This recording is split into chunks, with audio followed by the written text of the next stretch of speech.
Hey there, welcome to Super Short Scripts by Adisage.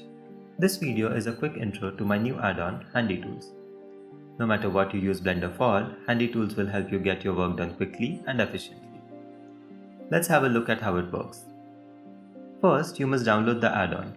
You can get it for free from my Gumroad account using the link in the description below. Once you have installed the add-on, you will find a new category called Handy in your 3D Viewport sidebar. The first panel here is Object Properties, which allows you to tweak the most relevant settings of the selected object. For a mesh type object, you can quickly change its name, which helps you keep your file organized on the go. For curves or surface type objects, you can play with the smoothness, extrude, bevel, and bevel resolution. For empties, you can change its shape and size to make it more or less visible in the viewport. For lights, there are plenty of settings to play with. You can change the type of light, adjust its intensity and color, and even change settings specific to that type. And there is so much more you can do with your text. Change the font, resize it, give it some depth, and adjust the spacing and alignment as you like. You can check out more settings specific to each object type later. For now, let's move on to the next panel, Render Properties. At the top, there are 4 quick buttons. The top 2 buttons will render an image or animation with the final render settings, while the next 2 buttons will take a screenshot of the viewport as it appears on your screen and save it as an image or video. In the Render Settings sub-panel, you can quickly switch between EV and cycles from the viewport itself. That's right, no more switching between multiple tabs just to change the render engine. You can also change the noise quality by changing the amount of render samples in your scene. For cycles, you have the option to switch between render hardware, enable the denoiser, and choose between the available options. Don't like the Blender BG? You can also quickly make it transparent and add your own background later.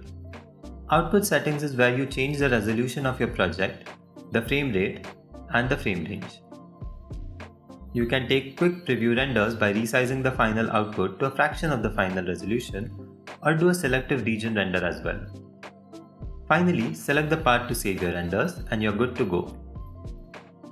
In the next version of the add-on, I'm also planning to add the option to change between different file formats like PNG sequence, QuickTime, and MP4.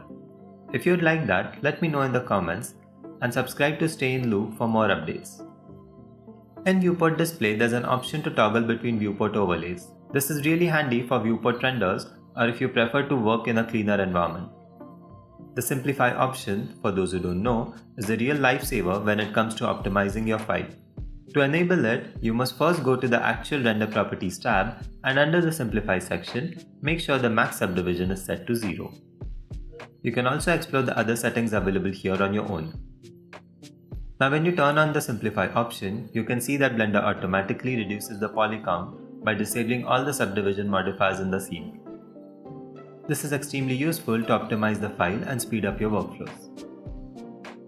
Next comes the toggle switches for ambient occlusion, bloom, motion blur, and reflections. You can also toggle between high quality shadows and soft shadows. And the best part is that you don't have to switch from cycles to EV just to be able to access these settings. They are here to stay, no matter what. And at last comes the Color Management panel, which will allow you to quickly jump between different color spaces, add some quick contrast, and adjust the look of your scene without touching the lighting. As you can see, this add-on does not add any new functionality to Blender. It simply creates a few handy shortcuts of the most used settings, so you always have what you need right by your side. Are there any other settings that you'd like to have in this tool? Let me know in the comment section below. If you like what you get and would like to support me, consider donating a small amount at the Gumroad checkout section. Thank you, stay safe, and have a good day.